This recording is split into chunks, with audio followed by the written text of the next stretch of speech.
अस्सलामुअलैकुम दोस्तों, आज मैं आपके लिए एक बहुत ही कमाल की रेसिपी लाई हूँ। यकीन मानिए ये मीठा अगर आप भी ईद पर बनाएंगे तो मेरी गारंटी है सब मेहमान मज़े ले लेकर खाएंगे और आपके फ़ैन हो जाएंगे। बहुत ही कम ख़र्च में बहुत ही आसान, बहुत ही मज़ेदार सा ये मीठा बनके तैयार होता है। मुझे यकीन है इंशाअल्लाह ताला ये मीठा आपको बेहद पसंद आएगा। बाकी सब आप खाना भूल जाएंगे जब ये मीठा आपके सामने आएगा।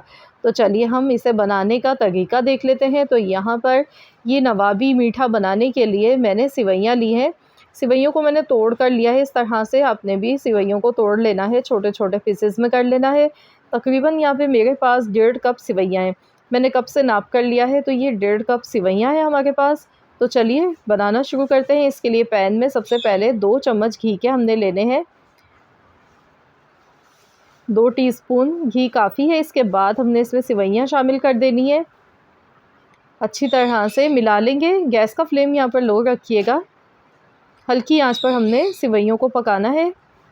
साथ ही में यहाँ पर कुछ ड्राई फ्रूट्स भी इसमें ऐड करने हैं। तो मैं यहाँ पर डेसिकेटेड कोकोनट डाल गई हूँ, यानी कि नारियल का बुरादा। ये मैंने तकरीबन 3 टेबल स्पून लिया। साथ में ड्राई फ्रूट्स हैं मेरे पास इस तरह से ही पिसे हुए। इसमें बादाम, पिस्ते, काजू, चार मगज़, आपके पास जो भी मकसद ड्राई फ्रूट्स हों वही आप ऐड कर सकते हैं। इसमें मखाने भी मौजूद हैं। तो इस तरह से ये सारे ड्राई फ्रूट्स मैंने इसमें ऐड कर दिए हैं। अगर आपके पास बादाम पिस्ते हैं तो भी चलेगा, आप वो भी डाल सकते हैं। तो यहाँ पर आपने टेंशन नहीं लेनी है, जो भी ड्राई फ्रूट्स आपके पास अवेलेबल हों घर पे आप वही डाल लीजिएगा। तो सेवइयों को रोस्ट होने में टाइम नहीं लगता है, 1 से 1.5 मिनट में ये रोस्ट हो जाती हैं, कलर इनका चेंज होना शुरू हो जाता है। इसीलिए आपने जितने भी ड्राई फ्रूट्स हैं वो भी साथ में ऐड कर देने हैं ताकि बहुत ही अच्छा सा फ्लेवर आए। बस हल्की आंच पर देखिए मैं लगातार चम्मच चलाते हुए मैंने रोस्ट कर लिया है इसे। तो ये अच्छे से रोस्ट हो चुके हैं। तो यहाँ पर अब हमने गैस का फ्लेम बंद कर देना है। कलर देखिए सिवैयों का चेंज हो चुका है। तो इसे फ़ौरन से हमने प्लेट में निकाल लेना है। अगर आप इसी पैन में रहने देंगे तो कुकिंग का जो प्रोसेस है वो चलता रहेगा और सिवैयाँ जल जाएंगी, कहीं से डार्क हो जाएंगी, कहीं से लाइट। तो इसीलिए आपने फ़ौरन से इन्हें एक प्लेट में निकाल लेना है। तो यहाँ पर देखिए सिवैयाँ हमने निकाल ली हैं। कलर देखिए इस तरह का सुनहरा होना चाहिए। अब सर्विंग डिश आप ले लें जिसमें आपने ये मीठा बना के आपने सर्व करना है। इसमें सबसे पहले हमने एक लेयर इसकी लगानी है। तो ज़्यादा सिवैयाँ तो हम नीचे ही वाली लेयर में ही लगाएंगे, थोड़ी सी सिवैयाँ बचा लेंगे ऊपर से गार्निश करने के लिए। तो इसे अच्छी तरह से हमने सेट करना है। यहाँ पर आप अगर आप ज़्यादा क्वांटिटी में ये मीठा बना रहे हैं तो आप 2 लेयर्स भी इसमें लगा सकते हैं। तो ये देखिए इस तरह से अच्छी तरह से इसे दबा-दबा के हमने सेट कर दिया है। ये देखिए ये थोड़ी-सी सिवैयाँ मैंने बचा ली हैं, ये मैं लास्ट में इसका इस्तेमाल करूँगी। अब हमने क्या करना है, इस पर खोया ऊपर से शामिल करना है। तो यहाँ पर देखिए मैं खोया इस तरह से तो छोटे-छोटे पीसेस में डाल रही हूँ। बहुत ही अच्छा लगेगा इसका फ्लेवर। अगर आपके पास खोया मौजूद नहीं है तो आप यहाँ पर मिल्क पाउडर का इस्तेमाल कर सकते हैं। अब मैं यहाँ पर ले गई हूँ दूध। दूध यहाँ पर टोटल मैंने 1.5 कप लिया है, ये देखिए। 1.5 कप दूध लिया है। इसमें 1.5 चम्मच ही कॉर्नफ्लोर शामिल कर देंगे। साथ में हस्ब ज़रूरत यहाँ पर चीनी शामिल कर दें। चीनी की मिकदार थोड़ी आपने ज़्यादा ही इस्तेमाल करनी है, क्योंकि सिवैयों में भी अभी हमने मीठा कुछ नहीं डाला है। पिसी हुई इलायची का पाउडर इसमें 1/4 चम्मच शामिल कर दिया। अब विस्कर से हमने इसे अच्छी तरह मिक्स करना है और गैस का फ्लेम ऑन कर लेना है ताकि इसमें कोई भी गुठली वगैरह ना बने। बस आपने यहाँ पर मीठा थोड़ा-सा इसमें ज़्यादा ऐड करना है। इससे ये होगा कि सिवैयों में मिठास इसमें अच्छी सी आ जाएगी।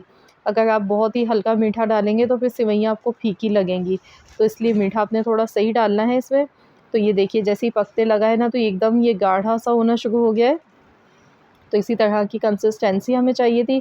बस अब हमने ये गरम-गरम इस तरह से सिवैयों के ऊपर इसकी लेयर लगा देनी है। अच्छी तरह से पूरी लेयर लगाएंगे। पैन को अच्छा सा साफ़ मैंने कर लिया। अब हमने ये जो बची हुई सिवैयाँ हैं ये ऊपर से इस पर डेकोरेट करनी है। तो मैं कॉर्नर्स पर इस तरह से थोड़ी-थोड़ी सी लगा देती हूँ। इससे दिखने में ये मीठा बहुत ही अच्छा लगेगा। साथ ही में ऊपर से थोड़ा-सा खोया इसमें शामिल कर दें। पिस्ते मैं साथ में डाल रही हूँ। बारीक कटा हुआ पिस्ता शामिल किया। तो लीजिए जनाब ये मीठा हमारा रेडी हो चुका है। तो अब हमने इसे फ़ौरन से सर्व नहीं करना, अब इसे हमने फ्रिज में रख देना है ठंडा होने के लिए। 2 घंटे के लिए फ्रिज में रखेंगे ताकि ये अच्छी तरह से मीठा सेट हो जाए। तो यहाँ पर 2 घंटे हो चुके हैं। तो अल्हम्दुलिल्लाह ये मीठा हमारा बहुत अच्छा सा सेट हो चुका है। तो चलिए हम देख लेते हैं। तो मैं आपको दिखाती हूँ इसकी फ़ाइनल लुक कि ये किस तरह का बना है।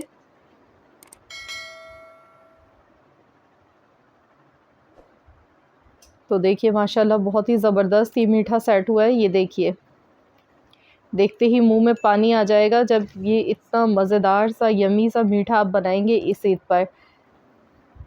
ये देखिए, बहुत ही शानदार इसका जायका है, खाने वालों को मज़ा आ जाएगा। ज़रूर आप लोग ये रेसिपी ट्राई कीजिएगा इस ईद पर। अगर आप चाहते हैं कुछ नया, कुछ अलग मीठा बनाना, तो ये रेसिपी आपके लिए। ज़रूर इस रेसिपी को ट्राई करें और अपना फ़ीडबैक मुझे ज़रूर दीजिएगा। कमेंट्स में बताइएगा आप सबको कैसी लगी है मेरी आज की ये रेसिपी। आई होप कि आप सबको ये रेसिपी ज़रूर पसंद आई होगी। रेसिपी अच्छी लगी तो प्लीज़ इस वीडियो को लाइक कर दें, शेयर कर दें। चैनल पर नए हैं तो चैनल को सब्सक्राइब कर लें। मिलते हैं इंशाअल्लाह ताला नेक्स्ट रेसिपी के साथ। तो जब तक के लिए अल्लाह हाफ़िज़।